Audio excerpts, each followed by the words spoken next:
And welcome. Shut up. Hey, and welcome. Hey. All together now. You know what? I figure around episode 100, I'll have that down. So I've still got 74 episodes to hone my craft.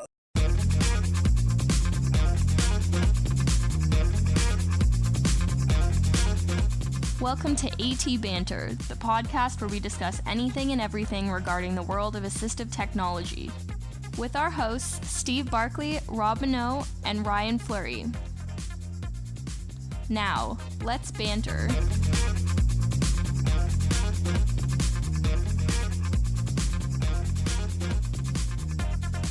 Hello, everybody, and welcome to yet another episode of AT Banter. I am Rob Minot, and as usual, being joined by Ryan Fleury. Hello. And Steve Barkley. Howdy do. So, long weekend. It was. It was indeed. How was it? Did you do anything fun? It was a lot of time spent with neighbors for me. A lot of potlucks? Yeah, hung out with neighbors 2 nights and went to the BC Lions game one night. Did they win? They did. They squeaked out a win, 32-31. Against who? Winnipeg Blue Bombers. Yep, so they're on to the Western Finals, and if they win that, they're on to the Grey Cup. Oh, really? Yeah. But they won't win that. They're playing Calgary. Yeah, there's a 6-pack betting on that one there. That's right. Yep. Now, the Grey Cup, they always have that in a different city. That's football. What? Grey Cup. Aren't we talking about football? Yeah, we are talking about football. Just making sure you're aware it's football. Yeah, very funny. Although you did have me thinking for a second. Grey Cup is football, right? But no, so even if we get into the Grey Cup, it wouldn't necessarily be in the city, right? No, it's in Toronto. Oh, it's always... yeah, it's going to be in Toronto this year. They pick the city before the season even starts. Oh, that's no fair. So there's no chance of a riot. Well, there's always a chance. Yeah, there's a chance. All right. The way the Canucks are playing, there's always a chance. Do you really think that if the Canucks got to the Stanley Cup, and I had to think about that for a second because I always called it the Grey Cup, do you really think we'd riot again? Do you think that there's any chance that they'd possibly... This year, there's a good chance. I think, you can never tell what a crowd's going to do, but I think they would do things differently this time. I don't think they would allow a whole bunch of people into a public square like they did the last time. Right. It was really a recipe for a riot, and I think they would probably pay a lot better attention to security because before that riot even happened, there were people who were planning that riot and were publicly talking about how they were planning on rioting as they were taking, transit SkyTrain down into the downtown core. So, I mean, they should have, as soon as they started hearing murmurings of that, they should have shut it down. Yeah, I think they were still riding the goodwill from the Olympics is really what the recipe for that riot was. They just were way too optimistic about. Anyways. Well, the Olympics were good, though. They were a party. They were fun. Who's on the show today? Today, we are talking to Ben Liu, who is the co-founder and CEO of a company called iMerciv, who has developed a ultrasonic navigation aid for blind and visually impaired people. Cool. And he's joining us through Skype from Toronto today? Yep. Excellent. Well, why don't we call him up? All right. Well, today we are happy to welcome Ben Liu, who is the co-founder and CEO of iMerciv, which is a Toronto-based startup that has developed a wearable ultrasonic device called the BuzzClip that can be used by the visually impaired as a navigation tool. Hey, Ben, thanks for coming on. Thank you so much for having me. Now, did I say that right? It's iMerciv, right? Oh, yeah, that's correct. I don't know. I was doing the research this morning, and I kept wanting to say immersive. Well, let's start out. Just give us a little bit of an idea of what your background is. So I studied at the University of Toronto.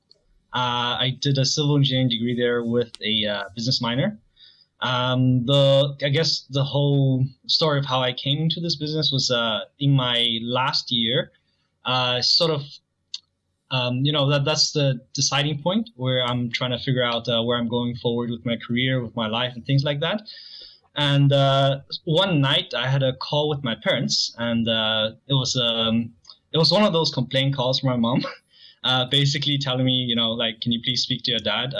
He should really stop driving at night, because my dad has glaucoma, and he still has fair vision during the day, but it's dangerous for himself and society in general if he does drive at night nowadays. So that kind of got me thinking, right? I'm a pretty young guy, and I have an engineering degree. There's more stuff I can do than just to go work for a corporation.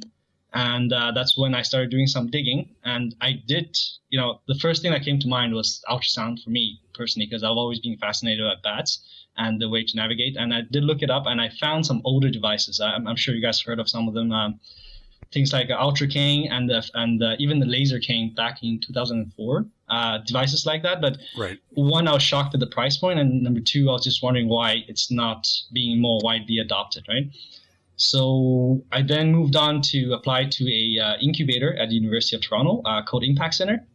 Kind of almost stereotypically walked in with a napkin with some drawings on it, and somehow those guys were intrigued, and they did induct me. And that's when I called my partner Arjun. He was on holiday at the time. I called him and I brought up this idea because I'm not too strong on the business side, so I figured it'd be great to bring someone on board to help me with that. And he was instantly on board because I didn't even know, but his parents and himself, they've been supporting a blind orphanage in New Delhi, India for the longest time. So it resonated with him instantly. And now, kind of 2 years later, here we are, right? Excellent. Yeah, that's right. There was we carried hand guide. The hand guide, yeah. It was I don't know about the laser cane, but it's probably a similar. Yeah, hand guide I believe was infrared, if I recall. Oh, okay. It was an ultrasonic. Right. No. And the big problem with infrared versus ultrasonic is it's no good for glass. Yeah, absolutely. And they get a lot of interference, right? If you're in really bright sunlight. Right, yes. Yeah, so if you could be tootling along, perfectly confident, and then all of a sudden, wham, into something glass, which would really kind of suck. That's right. Yeah. Be like the movies where you have those two guys moving the huge pane of glass and you just walk right through it. Exactly, yeah. Years and years ago, there was a device out of New Zealand. I don't remember the name of it now. But I think you're talking about the Mohawk sensor or something like that. Somewhere along the line, I forgot the exact pronunciation. The Moet sensor, was it? Or the Mohawk? It's like a handheld torch. It's like almost like a ancient version of the mini guide. No, this is even older than that. Okay. It was when I first started with Aroga, so it was like 25 years ago, and there was a fella in Victoria who had one. I don't remember the name of it though. I had to repair it for him a few times. But what was it like? What? It was ultrasonic. Oh, was it? Yeah, it was ultrasonic. It was fairly bulky, but 25 years ago, yeah, I can imagine. You probably needed a car to carry it. No, it wasn't that big. It was portable, but certainly not as portable as the iMerciv device. Well, and let's talk about that. It's a brand new device. I think it's just recently launched, hasn't it been? Yep. It's actually, you guys caught me at the perfect time because I've just, as of last Friday, shipped out to all of our pre-orders. So because my partner's in India right now, he took some donation units with him. That came through our crowdfunding campaign as well, and he's trying to work out some way to work with the Indian government to make it more accessible to individuals on that end, because our affordability is even lower in that region, right? So I've just been setting up a one-man sweatshop and packing away for the last 2.5 weeks, and I've just about finished right now. Wow! So you're building them in Toronto by hand? No, not built. So we are working with a Markham-based manufacturer. Mm-hmm. So they make the units, but I have been packing them. So I'm personally testing them, charging them the first time just to make sure everything works, and then packing in the boxes, and then packing to shipping boxes and arranging the shipments. Gotcha. So you've gone from engineer to shipper. Gotta love small business, huh? So how long from the moment that you drew the schematics on a napkin to last Friday, how long was the development period? It's I'd say 2 years to be exact. From because we pretty much finished everything in August this year, and it took a bit longer to get everything finished and wrapped up. So yeah, almost exactly 2 years. And it wasn't the same device when we first started. We had some crazy stuff out. Like my engineering, I call it professional sickness. Side of me made me design something that's kind of out of a sci-fi movie, and then we had to simplify down things a lot with cost considerations and also just the amount of time it will take to make it. And then we still have that in our archive. We'll be starting to slowly add features into future generations of the BuzzClip to actually build it towards that. Really? So what was it like initially? So initially, if you imagine, I was thinking something. So right now it's one sensor, a small device, right?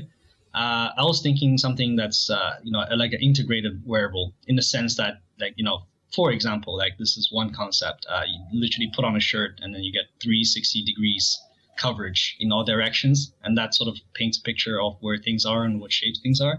But that, after I finally calmed down and sat down, I realized that would have taken me about 5 to 10 years to get something that accurate.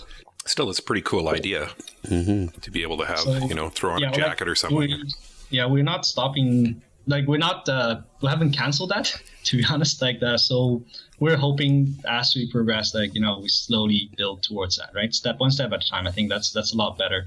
And also a lot more consideration into it is just, a lot of the community are not used to, we're used to new tech on the sort of computer end. So screen readers, all these type of things that most people have access to and most people have been using it for a long time. But on the mobility side, there hasn't been that much, excitement or innovation happening, right? So it's much easier to introduce a simpler piece of technology and also slowly sort of build that confidence towards that end. Then it's easier for us to then add features rather than giving someone something with a 1,000-page manual on just how to start it right off the bat, right? And so, how big is the BuzzClip? The way I like to compare it is if you stack 2 lighters on top of each other, it's a bit smaller than that, maybe a bit wider. Yeah. Well, Ryan just quit smoking today, so that he doesn't.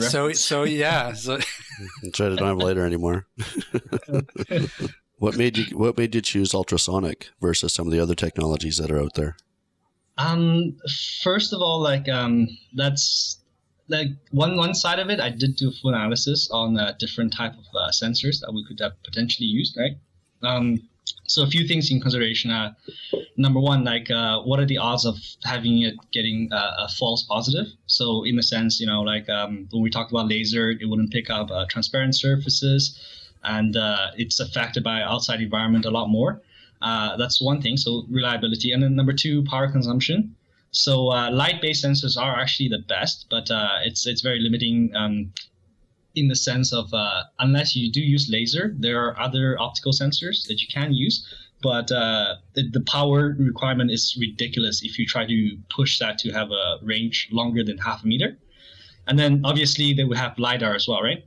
But that one, it's kind of immediately scrapped just because it's very dangerous to have some ridiculous amount of voltages to actually work this thing, and it does have the potential to overheat and actually hurt someone.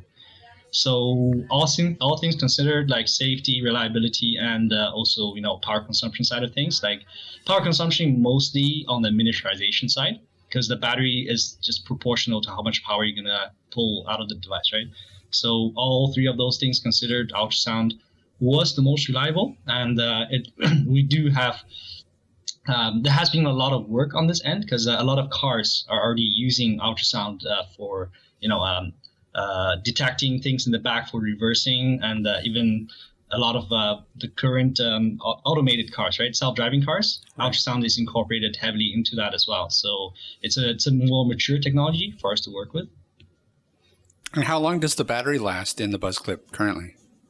So right now, we do stress testing on it. That lasts about 10 hours, but technically, if you use it if you put it through regular use, in which case most of our testers, they have it on average for 3-4 hours a day, even if they're traveling out, because once you sit down in the room or once you go to a fixed location, you just turn it off, right? So if it's standard use like that, 2 days, 2.5, 3 days, easily no problem. And, but we do recommend, just out of habit, use it for full day, come home, charge it, and then you never worry about the battery. I remember the device I was talking about before, the really old one. One of the downsides to it is that it didn't function really well in the rain because it affected the ultrasound. How's yours in the rain? So light rain, no problem. Our device is water resistant as well. The only time rain would affect it is if, say, a raindrop hits the sensor directly. What happens is the water drop actually coats the opening of the sensor, and that sort of blocks the sound signal. But it's very easy to fix because you just shake it or blow into it, and typically it will work just fine. But heavy rain, it's something that just can't really do that well in, just because we can't use full waterproof sensors because those ones have much weaker signal. So it's a trade-off. If we use those ones, it would have functioned in heavy rain. But if we use those ones, it wouldn't be able to pick up smaller items like tree branches because it's just not as sensitive. Right. And what is the range of the BuzzClip? The range of the sensor is actually pretty long, but we limited it to 2 range modes. So the longest range option we have, which is the default when you switch it on, is 2 meters.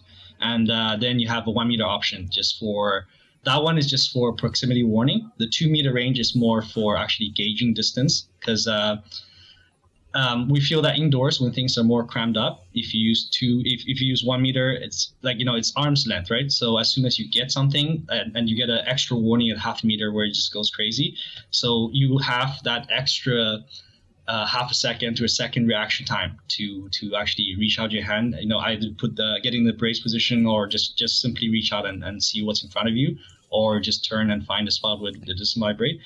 And we limited the max range to 2 meters because we wanted to go a different route.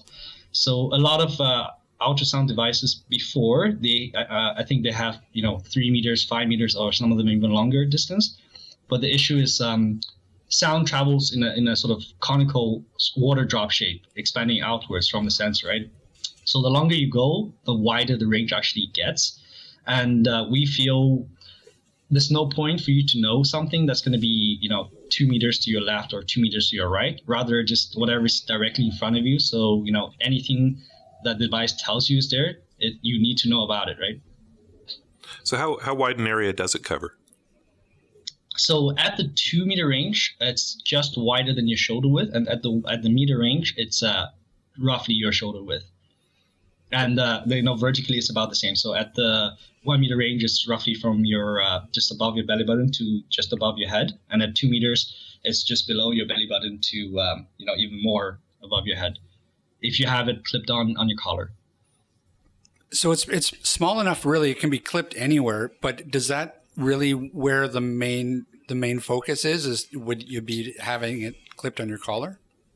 So that's our recommendation for individuals that are already using canes or guide dogs, because based on all our testing and even just all the response from everything we've done up to this point, I think we want to make a very strong stand in the sense that this device right now is not something you can use to replace your cane or guide dog. We feel that's still essential. We're not at a point where you can replace it. That's why we recommend the collar point, because that's the one location where it essentially covers everything the cane or guide dog might miss or not be able to protect, and at the same time wouldn't interfere with your cane and guide dog's response because it covers different areas, right? But that's only for people that are using canes and guide dog. For people that have partial vision, depending on the severity or the type of condition they have where the blind spots are, that's where what you mentioned, it's something that's going to be more useful, because for these guys, that's just the extra warning system wherever the blind spot is, because you can clip it onto any opening of the clothing, right? And what sort of feedback is it giving to the user? So it's vibration. So to to give you sort of an idea of how it works. So say I have the BuzzClip on, I'm walking towards a wall or tree or even a hanging tree branch, right? At the 2-meter range, you almost just feel like someone is just like lightly tapping you. Like, so it, you get that feeling that, something is there, but it's not close enough to be of any danger or, any concern to me. But as you walk closer from that 2-meter to 1-meter range, you can feel very distinct changes in terms of both the strength of the vibration. The vibration will get stronger and the intervals between vibration get shorter. So you get that sense of urgency as you approach something. And then once you get past that 1-meter mark, the vibration is already fairly intense to let you know constantly there's something there. And once you reach half meter, that's when it does 3 very violent, very quick vibrations to say stop right there and put your hand out, right? This might be a silly question, but how big was the development team? That's a good question. It's very different from the traditional sense where we had a bunch of guys that worked on this from start to end. Myself and Arjun, we've been on board full time since day one. And we were lucky to get a lot of support from University of Toronto. So throughout its life cycle, we've actually had, I think, 3 batches of interns from University of Toronto. So we had a batch of 4 last year summer that worked with us heavily on this, on the initial prototyping and stuff. And then we had another batch of 4 that worked with us this summer that helped us finalize and finish up. And then in between, we had a bunch of interns that worked part-time with us. And also we have a part-time industrial designer that's been working with us from day one. And we had a part-time engineering consultant because myself, I have learned a lot and I've worked a lot on this, but I did not study civil electrical engineering by trade, right? So I needed someone to actually guide me through this whole process. So that's roughly the team. We are sort of expanding towards next year because as things get more complex, we will definitely need more on the R&D side. But that was the team that got the product to this point. And so, what's next? Are you already working on sort of a 2.0 version of this, or are you thinking about developing something completely different? So, I'd say both. Not that we're losing focus or anything, but I think both are important. So, developing something that's different, right? That's purely from the fact we've received enough feedback to realize, there's another huge problem that we definitely have to solve, which is change of elevation under your feet. So, if you enter uneven terrain, or if there's a pothole, or if there's stairways that's not too obvious coming up, or like a steep curb, things like that. So that's something that comes up a lot. Every time we show this device to someone, they say, can this help me with that too? Like that's mostly people that don't use canes or guide dogs, like people with partial vision, but they have mostly people with loss of peripheral vision, right? They have trouble with things like that. So that's one huge problem we're trying to tackle. And at the same time, like we're going to continue moving forward with the BuzzClip. So a few things. So like we are already making improvements because this is the first batch of manufacturing. So a lot of problems we didn't realize with the manufacturing process is already coming out. So we will be fixing those, and we will be making minor tweaks to the BuzzClip as we pump out next batches of production and stuff like that. Nothing major. Right. And then we are working on 2.0 as well. So I'll have to leave as a slight surprise for now. Sure. But I think that's something to be expected maybe in a year and a half's time. And, we are pretty excited about that too, because that's sort of right now it's just a tool, right? A very straightforward tool that the users can use depending on their needs and their habits. But we want to start adding more dynamic to it. So I can just say, we're going to be adding some connectivity to the BuzzClip, and there'll be a lot of fun things that can happen with that. Tell us about the your experience with crowdsourcing and how you did that and how you found that process. It was very unique experience for me. That was probably one of the most stressful times in my life, to be honest, because we set a deadline, right? And we had that deadline to hit that goal. Otherwise, it would have been, I wouldn't say disastrous, but that would have just been very disheartening for us at that point, because that's, in a way, validating what's going to happen next once our product is ready, right? Right. And at the same time, it was one of the most wonderful experiences I've had as well.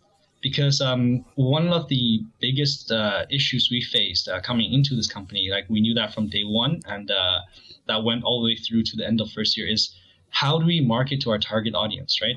Like a lot of channels, a lot of media, traditional marketing or media channels, it's hard to reach a lot of our end users, right? And we're just trying to figure out how that happens. And through this crowdfunding experience, we managed to sort of get in contact. We went to so many conferences, met so many people, got the contacts, and then did the different podcasts, radio shows, webinars. And after all that is done, and we finally had a minute to breathe, then all of a sudden we're realizing we're getting orders from all the way across in Japan even. And that just shows how tightly knit the community is, like globally even. And it's just insane how word of mouth can travel, like right. If something interesting comes up, right? Yeah, and that's how I found out about iMerciv and the BuzzClip, is one of our listeners actually suggested I get you guys on to talk about the product. So yeah. So that's that for me. It's really amazing because we work in an incubator, right? So we've seen other startups in other industries, and this is like a phenomenon that's unheard of, to be honest, because everyone is spending so much money on marketing, putting out ads, putting out different videos and stuff like that. But for us, it's just, if you engage the community, then the community will listen, kind of thing, right? Yeah, absolutely. I mean, and that's always been our experience as well. Yeah, it's virtually impossible to find any traditional advertising channel that you can direct to the blind community. It's just not there. It doesn't exist. But social media is extremely powerful. Absolutely. I don't know. What are some of the biggest challenges that you guys ran up against while you were in the development cycle? I guess few things. I guess. We did go through so many iterations. Like I'd say 7-8 big iterations, and tens of small iterations in between. Some of the issues, I guess the first issue we came into was with the sensor, because ultrasound turns out wasn't as easy to manipulate as we thought.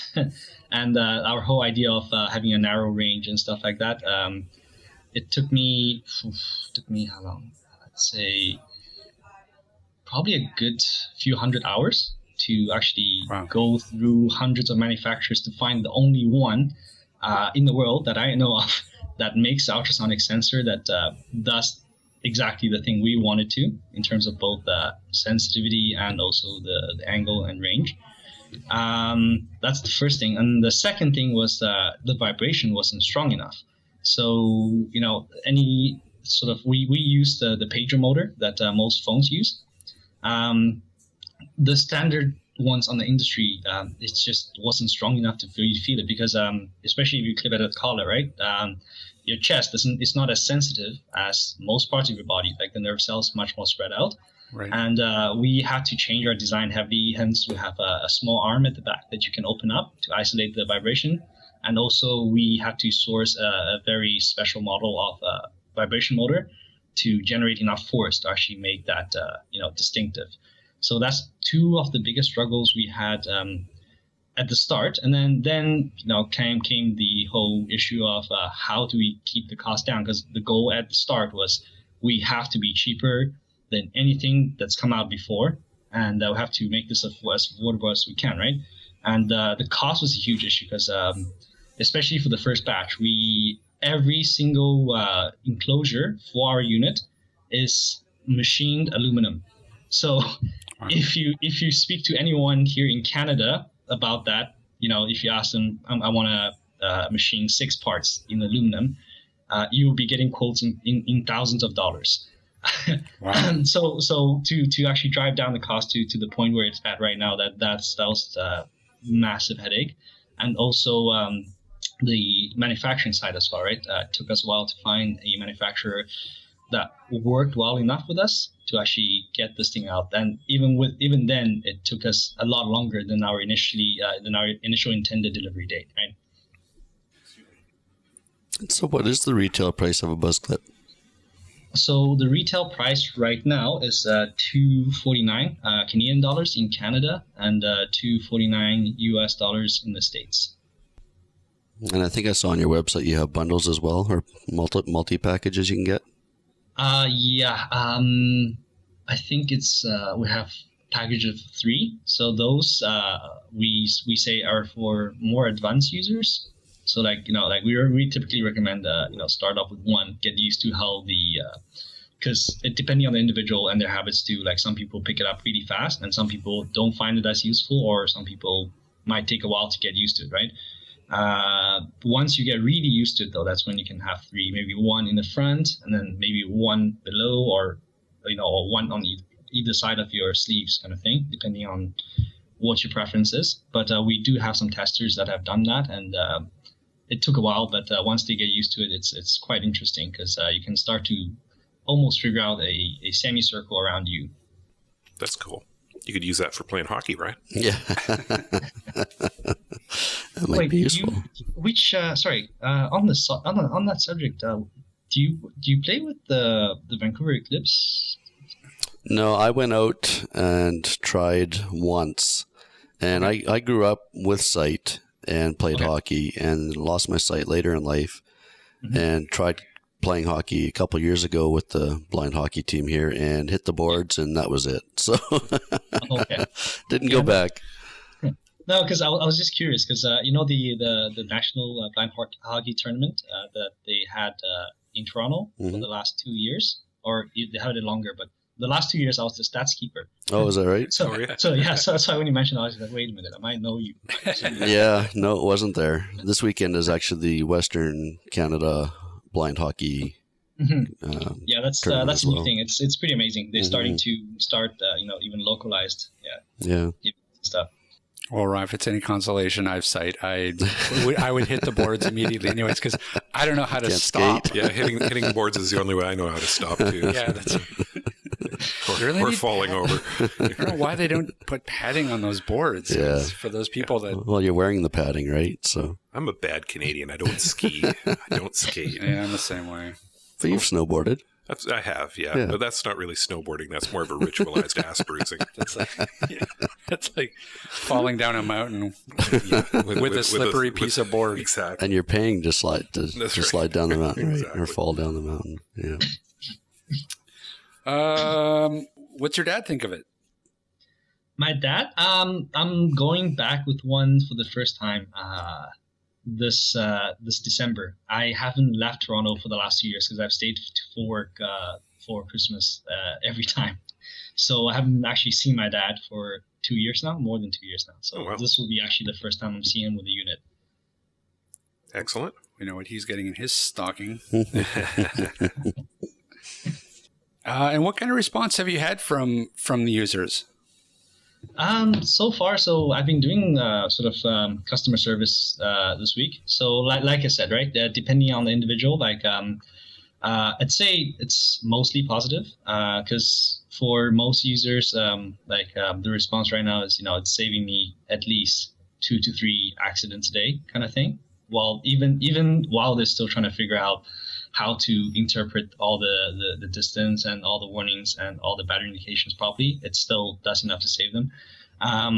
We do have some users that I guess are having more trouble with it, but that's a very small percentage, and I'm trying to still figure out exactly what the issue is here. But most of our testers that we've done with, it's maximum up to a month, and then afterwards it gets pretty natural to use, because the whole intention was to make a passive device, right?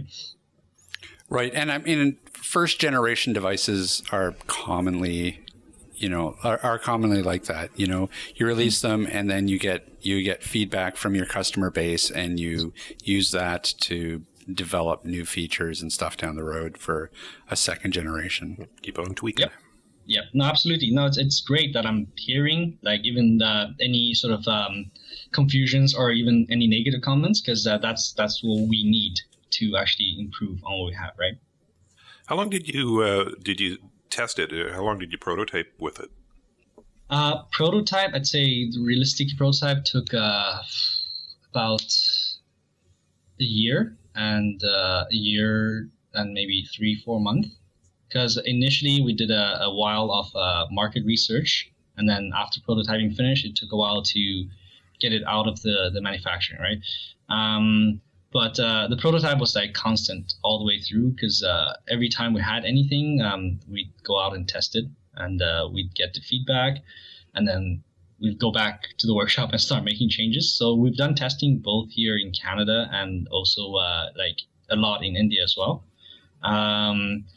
Testing wise, I'd say, ranging from a few days to maybe a few weeks, depending on how long it takes for a problem to show up. So that's typically how we did our testing. With you guys having started shipping them out as of Friday, how are you feeling? I mean, it must have been feel like it's been a long 2 years. I don't know, mixed feelings. I think it's going to take a little while to kick in, because so I finished shipping actually on last Friday. So that's calmed down, but at the same time now I am getting 10, 20 emails a day, which mostly you have to call back and understand what the concern is or anything like that. So I'm doing customer service right now mostly, and I'm learning from every single user that gets back. And then it's nice to wake up in the morning though to I love this device emails. That's the best feeling right now. But I think I'll probably have a better understanding how I feel after I come back from holidays, because I feel like I'm almost numb, because I've just not stepped away from work, like literally for the last 700 something days, like no break whatsoever. How many units have you shipped to this point? We've shipped out all backing units, so I'd say about 400 units, because some of it went with Argent to India. So we've actually started some pilot programs in India with the Blind Relief Association, and also I don't know the name, but it's equivalent of the National Institute for the Blind in India.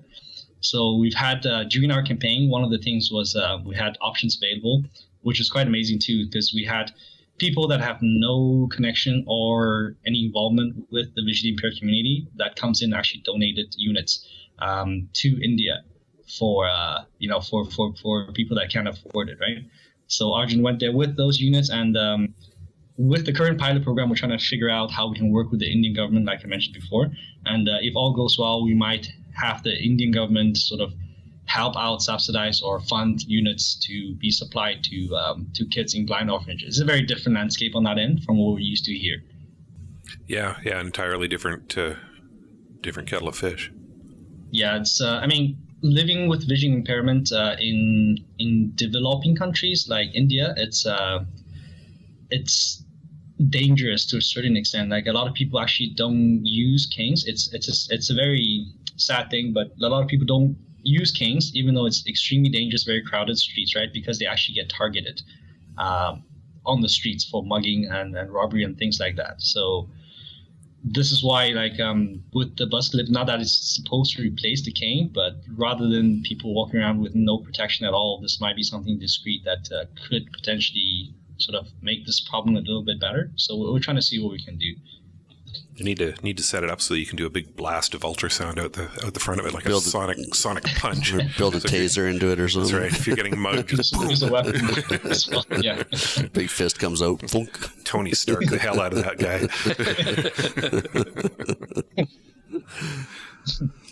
Having sort of had your head down and developing for this community this device for the past 2 years, what's your dream device? Like, where do you think these things are going? Is it, connectivity to mobile devices? My dream is not to build a device. Ultimately, my dream is to just forgive me if I sound like a mad scientist right now, but you've asked the question. So excellent. So my dream is to ultimately build a personal assistant for anyone with vision loss. So when I say personal assistant, it's in a sense that, it's not just obstacle detection. It's not just assistance with maybe reading or with information. It's actually like your personal butler. You can tell it anything. You can ask questions, right? It will help you navigate. It will help you tell you where sidewalks are supposed to be. It tell you exactly where bus stops, subway stations, things like that are exactly. If you're in a grocery store, if you're standing in front of items, pick up items, it will tell you what these items are, what are the price, and don't buy it here, go next door, this is a 30% discount kind of thing. So, and at the same time, it will tell you, okay, shift a bit to the left, you're going to hit a tree and things like that. So it should be something like, I mean, it's doable because we have self-driving cars. This is how I've been pitching it to people. We have self-driving cars. Why can't we make a self-driving person, right? Like at the same time, it's all there. Just got to make it smaller, and we just got to make it better. So that's my ultimate dream, and that's not going to come out for at least 5-10 years. Well, that's what I'm working towards, kind of thing. Yeah, well, it's interesting because we did an episode a few months back about robotics and some of the things that they're working on for robotics, and certainly robotic guide dogs or robotic assistants for blind people is definitely something that people are working on. So it's not really all that pie in the sky. Yeah. It's just getting it to a point where, initial technology, like early adoption of technology in that sense, it might be hard to adopt because it's not quite there, right? Like there's a threshold. Once you crash that threshold, it becomes something so useful and so wonderful. But below that, it's just always going to be, feeling a bit short. So we'll see how long it takes to get there. But I give you 7 years. Yeah, like, and then I'll donate. I'm not even thinking the external route in the sense of robotic guide dogs or drones is a possibility. But I am just thinking as with the human as the center of it all. Like maybe if we just add, I'm a strong believer that wearable technology with Internet of Things and with maybe artificial intelligence incorporated, that should be more than sufficient to get any of these things done. And you don't need to walk around. Might be cool though to walk around with a robotic dog, to be honest. But we'll see what happens. Like one step at a time, right? Or an android. I'll take a blonde about 5'7". Oh wait, I have a wife who's blonde and I'm 5'7". Yeah, you don't want to make her jealous. And again, that's where the editing software comes in. Nah, he'll keep that in. Yeah, I'm going to keep that in just to spite him. We should mention, if someone wants to buy a BuzzClip, where would they go to do that? So 2 options at the moment. We have our website. We have ordering available on our website. We're still tweaking it because the PayPal is giving us some headaches in terms of how we can adjust it for shipping and stuff. Okay, and what's the website? What's your website? It's www.imerciv.com. Perfect. So anybody who wants one of these things, and they're retailing for about $249, you said? Yep, that's correct. Go check it out. Yeah, it's a lot of fun chatting with you guys. This was a nice break from emails. Thank you guys so much for having me, honestly. This has been really fun. Thanks for coming on, and congratulations. Thank you so much. Well, you guys have a wonderful day. Okay, Ben. Yeah, you too. Take care. Well. Take care. That was really cool. That was. Yeah. That was. Yeah, what a great little device. Yeah, absolutely. And it's always interesting to hear the experience of startups. And I mean, and Ben's a young guy. Young, enthusiastic, entrepreneurial. Yeah, I was still trying to just win at pool at his age, let alone start up a company and develop a new product. So I was just all about the chicks. Yeah. Yeah, absolutely. So Ryan. Rob. Steve. He's feeling left out. Steve. What are we doing next week? Next week we have Grant Hardy coming in to talk about AMI. Cool. The Accessible Media Channel. And who is he?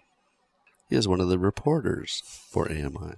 And Yeah, one that'll of be Steve's camp kids. From way back. Oh, really? Oh, Yeah, Bone Island days. so he's local. He Yep. is. Oh, Yeah. is he coming in, or are we Skyping? I think we're still trying to work that out. I So see. I'm not positive yet. How can people find us, Ryan? Online at www.atbanter.com.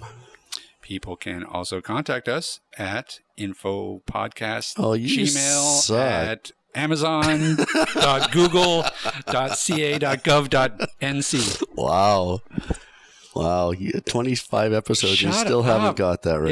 It's the podcast. The last couple of weeks, you've been so smooth. It's, you know what it is? It's because I emailed Mick from Oscar and Klaus today, and it's info at, OscarClose.com. and that's the first thing that popped into my head was the info part. And as soon as I said it, I knew I had gotten it wrong. So then at that point, I just gave up. I just gave up. And Right. So how can people get in touch with us, Rob? Well, alternatively, Or Steve? they could email us. They could. Yes. And what's the email address? Oh, let's ask Rob. atbanterpodcast@gmail.com. He did it. He did do it. Wow. How about that? I'm the paragon of professionality. Yes, you are. After 17 takes, it's almost natural. 5. Yeah. And more than that, they can also find us on Facebook, on Google. What do they call the Google one? Google Plus. Google Plus. Google Plus. You forgot? I never use it. Nobody does. I never use it. Does. I don't even know why we have Google Plus, other than the fact that we just don't want to make Google angry at us. I saw a meme a while back that said, the different social media networks and who used them. And Facebook was like, people who want to post pictures of cats. And it said for Google Plus, it said Google employees. Yeah, that's right? I don't know. Maybe we should just forget about Google Plus. We'll have this discussion off mic. Yeah. Alrighty. But Google, we love the rest of your products, and especially your search engine. I got a Pixel. Yes, you do. And we need to do a banter bit on that. Do we? Okay. Yeah. Oh, okay. Absolutely. Okay, anyway, so where else can people find us? iTunes. TuneIn Radio. Stitcher. On the Serotech Zero app.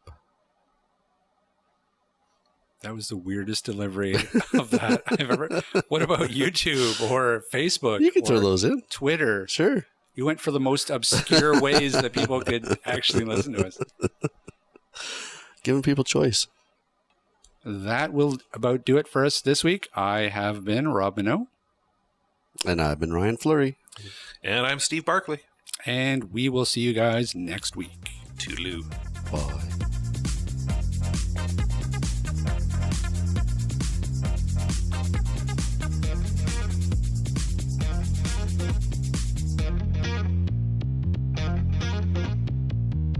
This podcast has been brought to you by Aroga Technologies. Visit Aroga Technologies online at www.aroga.com.